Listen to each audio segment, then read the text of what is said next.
Selamat berjumpa kembali semua sahabat Mesbah Mujizat. Salam sukacita, salam kebahagiaan, dan salam kerukunan.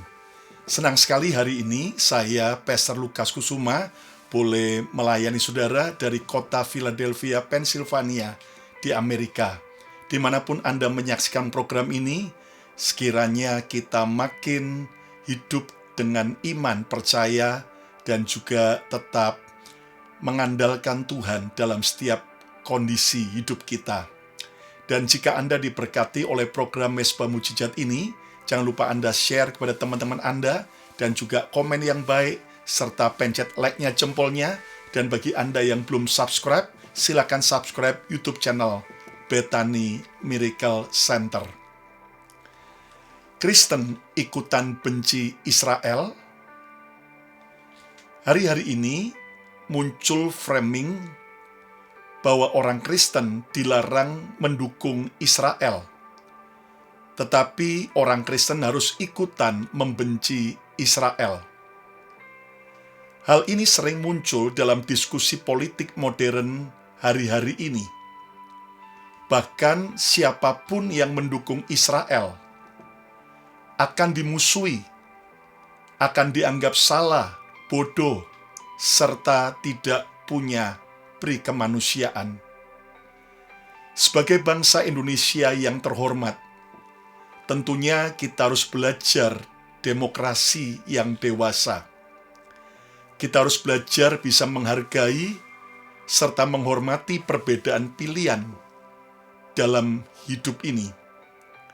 Ada yang mendukung Iran dan Palestina, silakan. Ada yang mendukung Israel, silakan. Beda pendapat, beda dukungan, tidak berarti harus bermusuhan. Dan bukan berarti harus saling membenci. Di-framing bahwa mereka yang mendukung Israel adalah pengkhianat bangsa, bahkan harus diusir dari Indonesia. Lucunya, begitu ada orang yang mendukung Israel, seperti Abu Janda, Monique Reker, langsung dimusuhi, dicap agen Mossad, dicap sebagai buzzer Israel, dicap bahkan darahnya halal. Itulah dagelan politik yang kekanak-kanakan, seperti dua kubu pendukung Persebaya dan Persija, lalu sibuk menjagokan kesebelasannya, lalu kemudian ribut berantem ketika ada salah satu jagoannya kalah. Bukankah itu bukti ketidakdewasaan dalam berpendapat, dalam berdemokrasi? Ingat bahwa perang Israel-Iran, Israel-Hamas, tidak ada kaitannya dengan perang agama. Silakan pergi ke Israel. Di sana di Israel sampai hari ini tidak ada masalah tentang agama. Buktinya lihat di Yerusalem tua, Masjid Al-Aqsa, Masjid Dome of the Rock atau Kubah Emas, dan masih banyak masjid-masjid lain yang ada di kota-kota Israel, dilindungi oleh pemerintahan Israel. Demikian juga keberadaan gereja-gereja Katolik maupun Kristen yang ada di Israel, dilindungi oleh pemerintah Israel. Jadi pertanyaannya, apakah Kristen harus ikutan membenci Israel? Bagaimana menurut pendapat Anda? Nah, untuk menjawabnya, saya mau melakukan pendekatan secara logika, secara teologi Alkitab, dan sejarah gereja. Ayo yang mau belajar, coba ketik katakan, saya mau pakai logika. Ya. Nah, Kristen ikutan benci Israel. Yang pertama, secara logika, ketidaksukaan terhadap pemerintah Israel modern tidak boleh disamakan dengan kebencian terhadap bangsa Israel.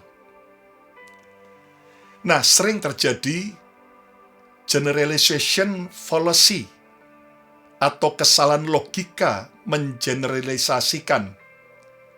Semua dianggap sama rata. Nah, logika sederhananya, mengkritik pemerintah Israel harus dibedakan dengan membenci bangsa Israel. Mengkritik kebijakan pemerintah Israel tidak boleh membenci rakyat Israel.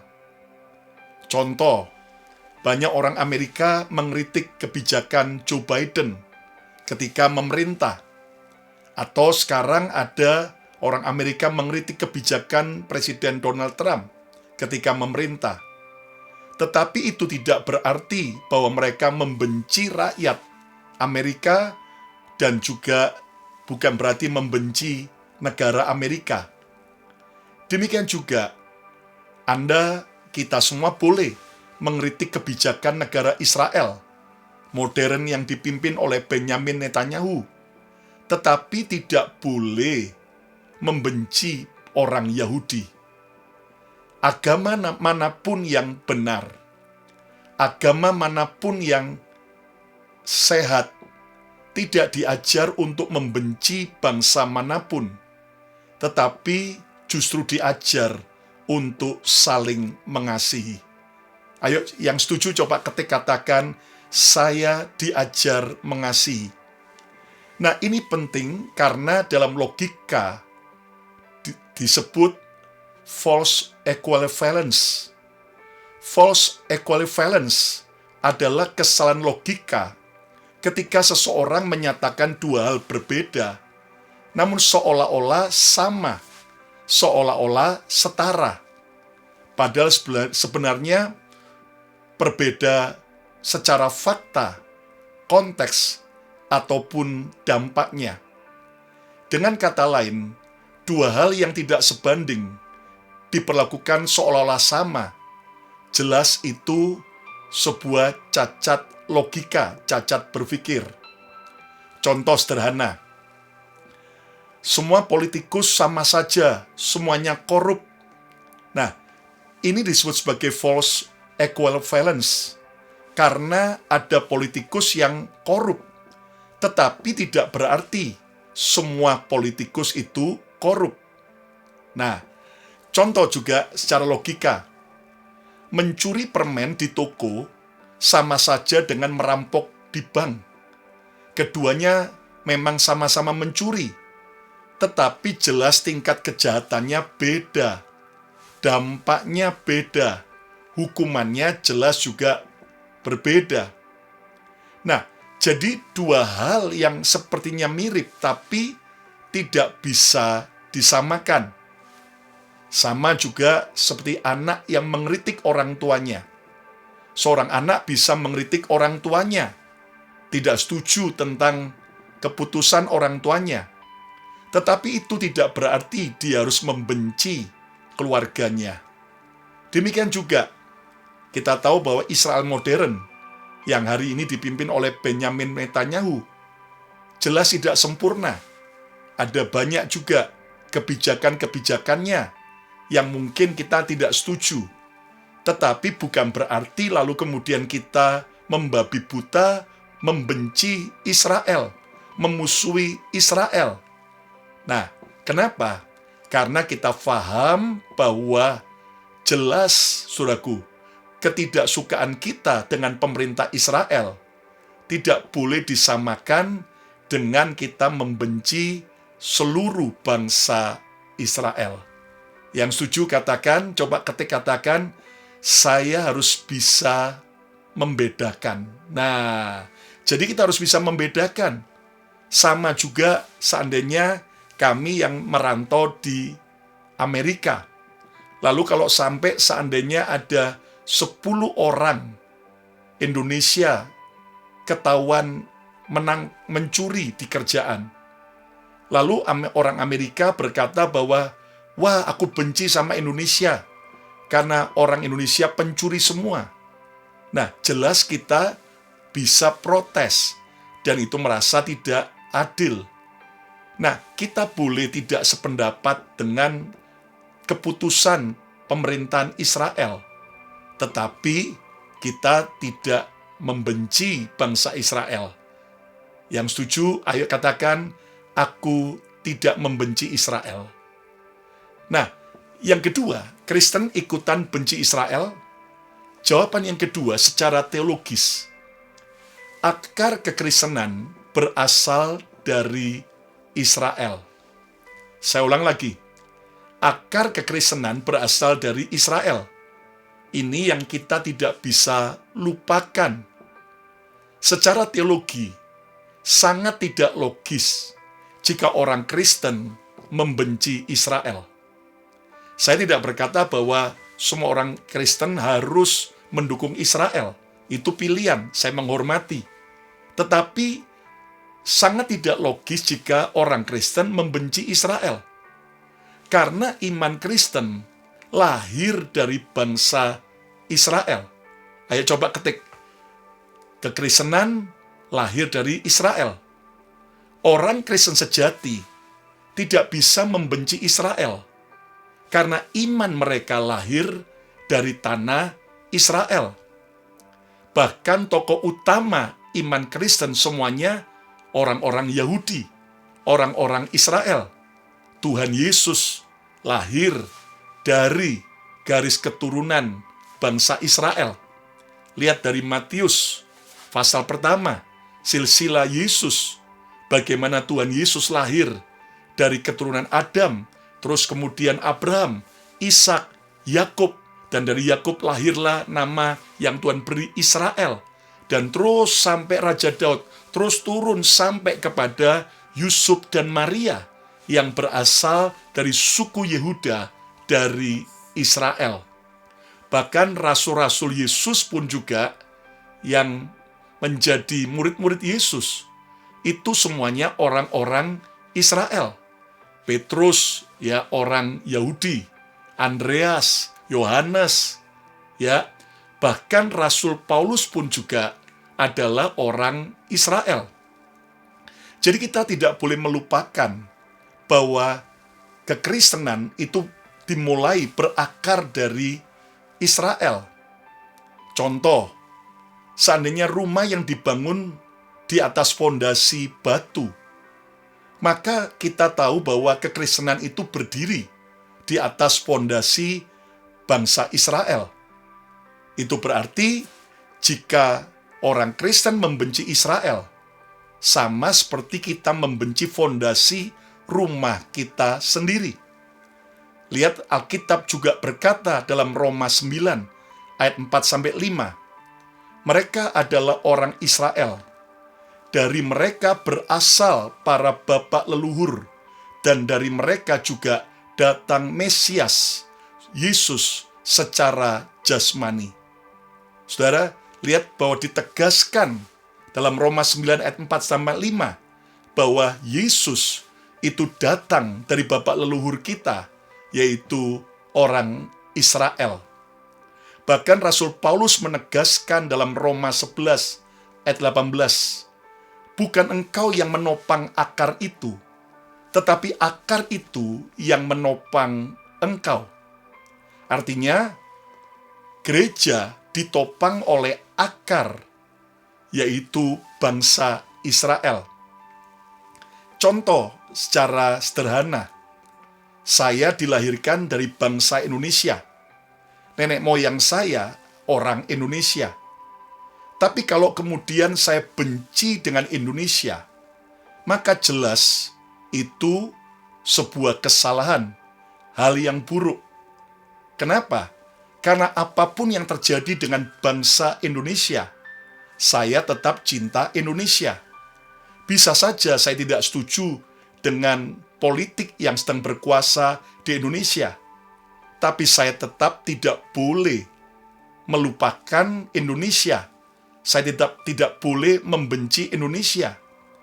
Demikian juga kekristenan lahir dari bangsa Israel. Tuhan Yesus juga lahir dari keturunan Abraham, Ishak, Yakub, Raja Daud, Yusuf, dan Maria. maka tetap sebagai orang Kristen, saya tidak boleh ikutan membenci Israel. Saya tetap mencintai Israel, sebab itulah akar, itulah fondasi, itulah asal-usul kekristenan saya. Saya diselamatkan dalam Kristus, tidak lepas dari peran bangsa Israel. Ayo yang setuju coba ketik katakan, saya mencintai Israel. Yang ketiga, kenapa Kristen tidak ikutan benci Israel? Alasan yang ketiga, karena Alkitab melarang kebencian terhadap Israel. Saya ulang lagi, Alkitab melarang membenci Israel. Dalam Alkitab ada prinsip spiritual yang sangat kuat. Kejadian 12 ayat yang ketiga, Tuhan bersumpah kepada Abraham, aku akan memberkati orang yang memberkati engkau, dan mengutuk orang yang mengutuk engkau. Ini adalah janji Tuhan bukan hanya kepada Abraham, tapi juga kepada keturunan Abraham secara kekal. Bukan hanya kepada bangsa Israel pada zaman Alkitab, tetapi terus kekal sampai pada zaman Israel modern hari ini. Alkitab mengajar agar kita memberkati Israel, bukan mengutuki, apalagi membenci atau memusuhi Israel. Ada orang yang berkata, oh perjanjian Tuhan ini sudah putus bagi bangsa Israel modern sekarang ini. Ingat dalam Kejadian 17 ayat yang ke-7. Alkitab mengatakan apa? Tuhan sendiri yang berkata, Kejadian 17 ayat 7. Aku akan mengadakan perjanjian antara aku dan engkau, serta keturunanmu, turun-temurun, menjadi perjanjian yang kekal. Tuhan menegaskan bahwa Tuhan mengadakan perjanjian antara Tuhan dengan Abraham, serta keturunan Abraham, turun-temurun, menjadi perjanjian yang kekal. Saudara, kata kekal dalam bahasa Ibrani aslinya dari kata olam, artinya berlangsung terus tanpa batas waktu. Wow, itu adalah perjanjian Tuhan kepada Abraham dan keturunannya turun-temurun, perjanjian yang kekal, perjanjian yang olam, berlangsung terus tanpa batas waktu. Ayo coba ketik katakan, perjanjian Tuhan kekal. Nah, artinya secara teologis, perjanjian Tuhan kepada Abraham dan keturunannya sampai Israel modern sekarang ini tidak dibatalkan oleh sejarah manusia sampai pada hari ini. Jadi, Alkitab tidak menyuruh kita membenci Israel, tapi justru Alkitab mengajar kita untuk mencintai, memberkati Israel. Kenapa Kristen tidak ikutan benci Israel? Alasan yang keempat, sejarah membuktikan gereja dipanggil untuk memberkati Israel. Sekali lagi, ini sejarah yang membuktikan bahwa gereja dipanggil, orang Kristen dipanggil untuk memberkati Israel. Jika Yesus lahir sebagai orang Yahudi, bagaimana mungkin pengikutnya membenci orang Yahudi? Jelas Israel modern, orang Yahudi sekarang memang punya banyak kelemahan, tidak sempurna. Namun dalam periode sejarah, banyak tercatat orang-orang Kristen, gereja yang melindungi, bahkan menolong orang-orang Yahudi, terutama saat orang-orang Yahudi dalam masa sukar. Contoh yang terkenal saat The Holocaust, ketika Hitler menguasai Jerman dan banyak negara. Saudaraku, banyak orang Kristen menyelamatkan bangsa Yahudi. Anda tahu bagaimana orang-orang Yahudi ditangkap dan dimasukkan dalam kamp konsentrasi, ya di Jerman, dan 6 juta orang Yahudi dibantai secara mengerikan. Namun, ada banyak orang-orang Kristen yang sejarah mencatat mereka menolong dan menyelamatkan bangsa Yahudi. Jelas kita tahu tokoh yang terkenal, Dietrich Bonhoeffer. Ada juga Corrie ten Boom. Nah, Corrie ten Boom menyembunyikan banyak orang Yahudi dari Nazi. Saya pernah datang ke rumah Corrie ten Boom di Belanda, di kota Haarlem. Dan saudaraku, bagaimana dia sembunyikan, ya, itu rumahnya kecil tapi bertingkat, sampai di dalam dinding kamar dibuat lubang rahasia. Dan kalau sampai ada tentara Nazi, mereka masuk dan mereka diam sampai sekian lama. Namun akhirnya ada yang berkhianat, tetangganya melaporkan, dan resikonya keluarga Corrie ten Boom bahkan dimasukkan dalam kamp konsentrasi, dan ayahnya, ibunya, saudara-saudara Corrie ten Boom mati di kamp konsentrasi. Tapi Corrie ten Boom bisa berhasil lolos, dan akhirnya dia menjadi seorang penginjil, dan dia menyampaikan tentang berita kasih dan pengampunan. Saudara, kita tidak diajar untuk membenci Israel, tapi dalam sejarah gereja, kita harus menolong dan mengasihi serta memberkati Israel. Yang setuju coba ketik katakan, saya mengasihi Israel. Yang kelima, kenapa Kristen tidak ikutan benci Israel? Kekristenan mengajarkan harus mengasihi semua bangsa. Kekristenan mengajarkan kita harus mengasihi semua bangsa. Yesus tidak pernah mengajar kebencian kepada bangsa manapun. Kita orang Kristen juga harus mengasihi Palestina. Kita orang Kristen juga harus mengasihi Iran. Kita boleh, ya, tidak suka dengan rezim Iran, tapi orang Kristen tetap harus mengasihi Iran. Yesus tidak pernah mengajar kebencian kepada bangsa manapun. Mengkritik sebuah pemerintahan di sebuah negara itu adalah pilihan politik setiap orang. Tetapi membenci sebuah bangsa adalah dosa. Saya ulang lagi statement ini. Mengkritik sebuah pemerintahan di sebuah negara itu masalah pilihan politik. Namun jika kita membenci sebuah bangsa, itu adalah dosa. Tuhan Yesus berkata dalam Matius 5 ayat 43-45, kamu telah mendengar firman, kasihilah sesamamu manusia dan bencilah musuhmu. Tetapi aku, Yesus berkata kepadamu, kasihilah musuhmu. Kasihilah musuhmu. Bukan hanya sesama manusia yang kita harus kasih. Yesus mengajar lebih dahsyat. Kasihilah musuhmu. Dan berdoalah bagi mereka yang menganiaya kamu.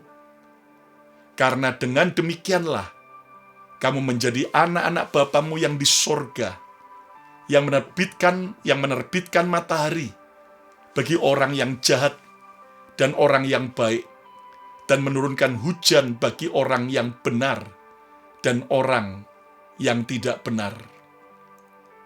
Jika Yesus mengajar untuk kita mengasihi musuh, ya, tentu itu berarti orang Kristen tidak boleh membenci Israel maupun bangsa manapun. Ayo coba ketik lagi katakan, saya tidak boleh membenci bangsa manapun. Alasan yang keenam, yang terakhir, kenapa Kristen dilarang ikut membenci Israel? Karena Alkitab sendiri yang menubuatkan berdirinya kembali Israel modern. Saya ulang lagi, karena Alkitab sendiri yang menubuatkan berdirinya kembali Israel modern, dan dikenal sebagai gerakan Sionisme. Nah, munculnya gerakan Sionisme, dan dari kata Sionisme itu artinya kembali ke Sion. Sion itu adalah Yerusalem, Bukit Sion. Munculnya gerakan Sionisme, artinya gerakan untuk orang-orang Israel dari berbagai negara kembali datang ke Yerusalem. Merupakan nubuatan Alkitab sendiri yang mulai diviralkan pada akhir abad ke-19. Gerakan Zionis ini dipelopori oleh tokoh seperti Theodor Herzl dan akhirnya berujung pada berdirinya negara Israel modern di tahun 1948. Nah, tetapi Theodor Herzl, penggagas gerakan Zionis, ini hanya memviralkan karena bukan ide dia, tetapi justru Alkitablah yang telah menubuatkan akan kembalinya bangsa Israel yang telah terserak 2000 tahun lebih ke bangsa-bangsa dan kembali menjadi sebuah bangsa yang merdeka tahun 1948. Dan Anda tahu, sebetulnya gerakan Zionis ini bukan hanya pada akhir abad 19, tapi kalau Anda baca dalam kitab Yeremia, Yesaya, ternyata Zionisme pertama adalah Raja Kores dari Media Persia. Media Persia sekarang adalah yaitu Iran. Jadi Raja Kores waktu itu memerintahkan orang Israel, orang Yahudi yang ditawan sebelumnya di Babel, sekarang boleh pulang kembali ke Yerusalem, ke Israel, dan mereka diperintahkan membangun kembali bait suci. Jadi saudaraku, ide tentang gerakan Zionis itu adalah justru sumbernya Alkitab. Nah, beberapa bukti ayat-ayat Alkitab yang menubuatkan tentang kembalinya bangsa Israel ke Sion, ke Yerusalem, dan berdirinya Israel modern. Lihat Yehezkiel 36 ayat 24. Tuhan berjanji, aku akan menjemput kamu dari antara bangsa-bangsa dan mengumpulkan kamu dari semua negeri dan akan membawa kamu kembali ke tanahmu. Dan akan membawa kamu kembali ke tanahmu. Lihat bahwa nubuatan Yehezkiel 36 ini merupakan nubuatan Tuhan yang punya makna bahwa bangsa Israel yang telah tersebar ke banyak bangsa, Tuhan berjanji mengumpulkan mereka kembali ke tanah Israel, ke Yerusalem, ke Bukit Sion. Banyak pengajar Alkitab melihat ini terjadi setelah diaspora panjang Yahudi dan kembalinya mereka ke Israel di abad 20 ini. Lagi, Yehezkiel 37, ayat 21-22. Aku akan mengambil orang Israel dari tengah bangsa-bangsa, dan aku akan membawa mereka ke tanah mereka. Aku akan menjadikan mereka satu bangsa di tanah itu. Lihat Yehezkiel 37 ayat 21-22 juga mencatat nubuatan dari Tuhan bahwa Israel yang tercerai-berai lebih dari 2000 tahun sejak tahun 70 Masehi, Israel dihancurkan oleh Roma. Maka Israel tersebar ke banyak negara.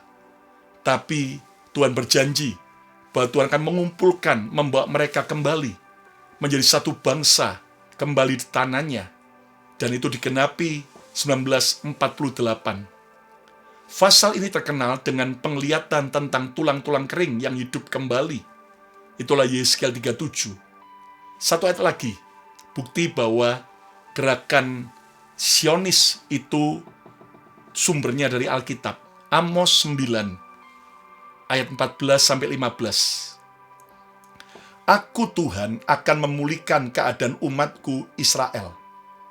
Aku akan menanam mereka di tanah mereka, dan mereka tidak akan dicabut lagi dari tanah yang telah kuberikan kepada mereka. Inilah nubuatan pemulihan nasional Israel. Mereka kembali ke tanah yang diberikan Tuhan, dijanjikan Tuhan sejak Abraham, Ishak, dan Yakub. Banyak orang percaya ayat ini berkaitan dengan berdirinya Israel modern. Jadi, kesimpulannya, framing bahwa Kristen harus ikutan membenci Israel biasanya muncul karena 6 kesalahan. Yang pertama adalah kesalahan logika, generalization, semua dipukul sama. Ingat bahwa ketidaksukaan terhadap pemerintah Israel tidak boleh disamakan dengan kebencian terhadap bangsa Israel. Yang kedua adalah kesalahan memahami teologi Alkitab. Ingat bahwa akar kekristenan berasal dari Israel. Kita tidak bisa membuang Israel, karena Israel adalah akar daripada kekristenan. Yang ketiga, mengaburkan perbedaan antara politik dan iman. Alkitab melarang kebencian terhadap Israel. Ya, walaupun secara politik mungkin kita nggak setuju, itu pilihan Anda. Tetapi kita tidak boleh membenci Israel, karena Alkitab mengajar untuk kita mengasihi dan memberkati. Yang keempat, sejarah membuktikan gereja dipanggil untuk memberkati Israel. Yang kelima, kekristenan mengajarkan kita harus mengasihi semua bangsa. Ayo coba ketik lagi, kita harus mengasihi semua bangsa. Yang keenam, karena Alkitab sendiri yang menubuatkan berdirinya kembali Israel modern. Itulah gerakan Sionisme. Jadi, saudaraku, kita harus mengerti bahwa Israel modern ini merupakan kelanjutan, perpanjangan, dan sesuatu lanjutan dari penggenapan Israel zaman Alkitab.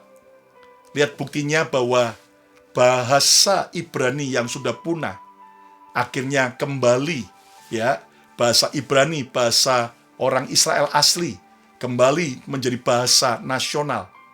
Lihat bagaimana Taurat Musa itu kembali menjadi ideologi, menjadi saudaraku sebuah standar moral, agama, serta negara dari Israel. Jadi, kekristenan sejati mengajar untuk kita mengasihi Israel, untuk kita mengasihi Palestina, untuk kita mengasihi semua bangsa. Karena inti iman Kristen adalah kasih. Ayo coba ketik katakan, inti kekristenan adalah kasih. Hari ini kalau ada saudara yang belum merasakan kasih Tuhan, bukalah hatimu, terima Yesus sebagai Tuhan dan Juru Selamatmu. Dia adalah sumber kasih. Tuhan adalah kasih. Di tengah kebencian, saat kita terima Yesus, kasih-Nya memampukan kita untuk mengampuni, bahkan mengasihi para musuh kita. Dan kalau ada saudara yang sudah lama mundur jauh dari Yesus, ayo datang kembali pada Yesus. Kita bertobat, kita mengasihi Tuhan. Kalau ada saudara yang sudah lama tinggalkan gereja, ayo kembali datang ke gereja, kembali ibadah. Dan saya percaya kekristenan adalah kasih. Karena kasih itu mengampuni, kasih itu rela berkorban, kasih itu tak berkesudahan. Yang mau hidup dalam kasih Kristus, mari angkat kedua tanganmu, saya mau berdoa. Terima kasih Tuhan buat kebenaran yang kami belajar hari ini. Ampuni kalau selama ini kami merasa mungkin tertekan sebagai orang Kristen. Ketika kami mendukung Israel, kami dibuli, kami dimusuhi, dianggap tidak berperi kemanusiaan. Tapi hari ini kami mau melepaskan pengampunan kepada orang-orang yang menuduh kami yang salah. Kami memberkati mereka. Dan biar Tuhan, untuk semua kami mau hidup dalam Kristus, hidup dalam kasih. Kami tahu kami tidak diajar untuk membenci bangsa manapun, termasuk bangsa Israel. Dan sekarang kami memberkati Israel. Di dalam nama Yesus, siapa yang memberkati Israel akan diberkati. Dan kami juga memberkati Palestina. Kami memberkati Iran. Kami memberkati Arab Saudi. Kami memberkati UAE. Kami memberkati Timur Tengah. Kami memberkati bangsa-bangsa. Kami memberkati Amerika, Eropa. Kami memberkati Indonesia. Dan buat kami Tuhan, terus hidup dalam kasih Tuhan. Di tengah kegaduhan, di tengah suasana perang, biar kami tetap punya damai dan terus menjaga kerukunan, terutama sebagai sesama bangsa Indonesia. Berkati untuk setiap sahabat Mesbah Mujizat, yang sakit Tuhan sembuhkan, yang lemah Tuhan kuatkan, yang mengalami masalah apapun Tuhan penolong. Terima kasih Tuhan, di dalam nama Yesus, semua kita berkata, amin, amin, amin, amin. Ayo coba ketik katakan, saya mencintai Israel dan Palestina. Ya, saudaraku, kita harus dewasa, walaupun ada perbedaan pendapat, ada perbedaan pilihan politik, terserah. Tapi kita harus tetap rukun sebagai anak bangsa. Jika Anda diberkati oleh program Mesbah Mujizat ini, ayo share kepada teman-teman Anda, agar ini menjadi edukasi bagi banyak orang, dan juga pencet like-nya, jempolnya, dan komen yang baik, serta subscribe YouTube channel Bethany Miracle Center. Follow Instagram saya, Lukas Kusuma, Instagram Bethany Miracle Center. Di TikTok juga ada Lukas Kusuma, ada juga Bethany Miracle Center. Dan saudara sekalian, program Mesbah Mujizat hadir tiap hari Selasa dan Jumat jam 7.30 malam waktu Jakarta. Dan saudara sekalian, tiap hari juga ada jam 7.30 malam program dari Bethany Miracle Center, pujian maupun firman yang akan memberkati Anda. Dan hari Minggu ada 2 kali ibadah secara live dari Bethany Miracle Center Philadelphia. Jangan lupa untuk kita terus berbagi berkat, berbagi kasih, karena inti kekristenan bukan kebencian, tapi kasih dan pengampunan. Saya Pastor Lukas Kusuma mengucapkan berkat Tuhan sarangi buat setiap Anda. God bless you.